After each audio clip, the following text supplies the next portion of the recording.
आजकल पेड़ पौधे तो लगाने के हम सब शौकीन हो गए हैं, लेकिन किस पौधे को किस दिशा में लगाना है ये भी बहुत ही महत्वपूर्ण बात होती है। सावन में बेलपत्र का पौधा हम सब अपने घर में लगाते हैं, लेकिन बेलपत्र को किस जगह पे लगाना है और किस दिशा में लगाना है ये जानना ज़रूरी होता है। भगवान शिव की पूजा बेलपत्र के बिना अधूरी मानी गई है। इसके अलावा वास्तुशास्त्र में भी बेलपत्र के पौधे लगाने के खास महत्व बताए गए हैं। घर की सही दिशा में बेलपत्र का पौधा लगाने से वास्तु दोष भी दूर होता है और कई सारी समस्याएं हैं जो इससे दूर होती हैं। शिव महापुराण में यह कहा गया है कि जिस घर में बेलपत्र का पौधा लगाया जाए वह जगह किसी तीर्थ स्थल से कम नहीं होता। ये जो जानकारी मैं आपको दे रही हूँ मैंने भी कहीं से पढ़कर हासिल किया है, वो चीज़ें बता रही हूँ। बाकी अपने विश्वास और मान्यता की बात होती है। घर में धन और समृद्धि के बढ़ोतरी के लिए उत्तर दक्षिण दिशा में आपको बेल का पेड़ लगाना चाहिए। उत्तर यानी नॉर्थ, दक्षिण यानी साउथ। इससे परिवार के सदस्य में खुशियां बनी रहती हैं और शिव महापुराण के मुताबिक बेलपत्र के वृक्ष के जड़ों में माँ भगवती का वास होता है, तने में भगवान शंकर का वास होता है और शाखाओं में माँ दक्षिणी एवं पत्तों में माँ पार्वती का वास होता है। ज्योतिष शास्त्र में कहा गया है कि घर के उत्तर पश्चिम यानी कि नॉर्थ और वेस्ट दिशा में बेलपत्र लगाने से आपके ऊपर जादू टोने का असर नहीं होता है। देखिए, मैंने 3 दिशाएं बताई हैं। पहला उत्तर दक्षिण और दूसरा उत्तर पश्चिम। दोनों के लगाने का प्रयोजन अलग अलग है। आप किस लिए लगा रहे हैं उस दिशा का आप चुनाव कर सकते हैं।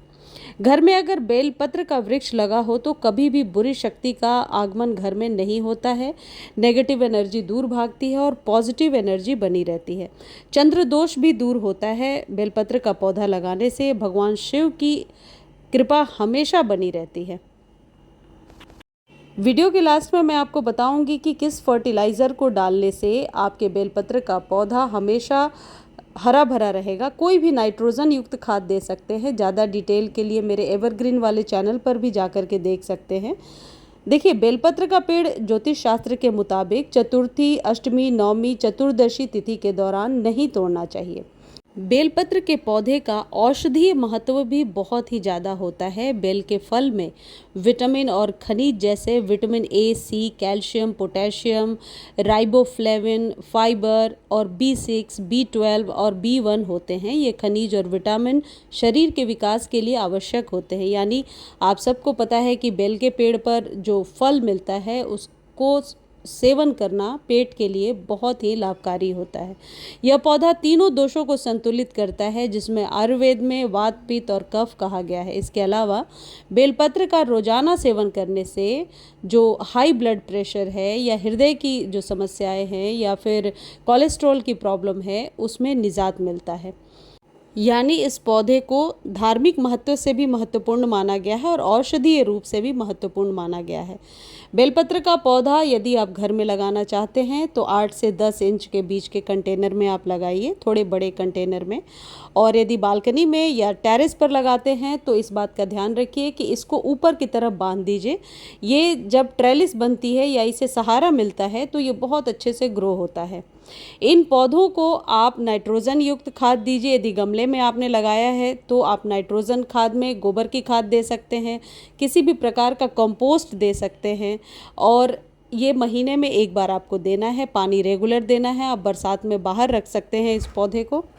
जहाँ तक डायरेक्शन की बात है, यदि आप घर के उत्तर पूर्व दिशा में लगाएंगे यानी कि नॉर्थ ईस्ट दिशा में, तो घर के जो लोग घर में रहते हैं वो यशस्वी होते हैं, आर्थिक रूप से संपन्न होते हैं।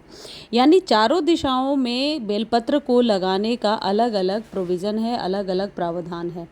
देखिए, जो बेलपत्र का पौधा है इसमें नीचे यदि घास फूस उगाते हैं तो उन्हें हटा दीजिए, क्योंकि जो भी आप खाद्य पदार्थ देते हैं उससे वो जंगली घास ज़्यादा बड़े हो जाते हैं और सही अर्थ में आपके पौधे को वो पोषण तत्व नहीं मिल पाता है। बेलपत्र के पौधे का सिर्फ दर्शन करने से कई गुना फल की प्राप्ति होती है। जैसे मैंने बालकनी में लगाया है, ऐसे आप छोटे कंटेनर में बालकनी में इसे लगा सकते हैं। और रविवार और द्वादशी तिथि पर बेलपत्र के वृक्ष के पूजन का विशेष महत्व बताया गया है। वास्तु के हिसाब से इस पौधे का बहुत ही महत्व है। देखिए, यदि आप बेलपत्र का पौधा लेकर आ रहे हैं तो उसमें ये खाद डालिए, यानी यदि 50% आप गार्डन सॉइल ले रहे हैं तो उसमें 40% आप कोई भी कंपोस्ट मिला लीजिए, गोबर की खाद। जैसे ये प्लांट जाइम करके आपको नर्सरी पर मिल जाएगा। गोबर की खाद ले सकते हैं, वर्मी कंपोस्ट ले सकते हैं। और 10% कोई भी कैल्शियम युक्त खाद मिला लीजिए। आप चूना भी मिला सकते हैं और स्टोन डस्ट भी मिला सकते हैं। इससे उस पौधे की चमक बनी रहती है, पत्ते बड़े बड़े निकल करके आते हैं और स्टेम मजबूत होता है।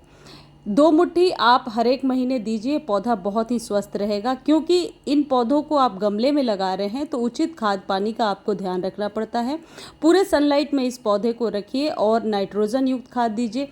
आप ये भी कर सकते हैं कि घर में जो चाय पत्ती हम बनाते हैं, जो चाय पत्ती बच जाती है चाय बनाने के बाद, उसे अच्छे से वॉश करके सुखा लीजिए और 1 चम्मच हर एक 15 दिनों पर दीजिए।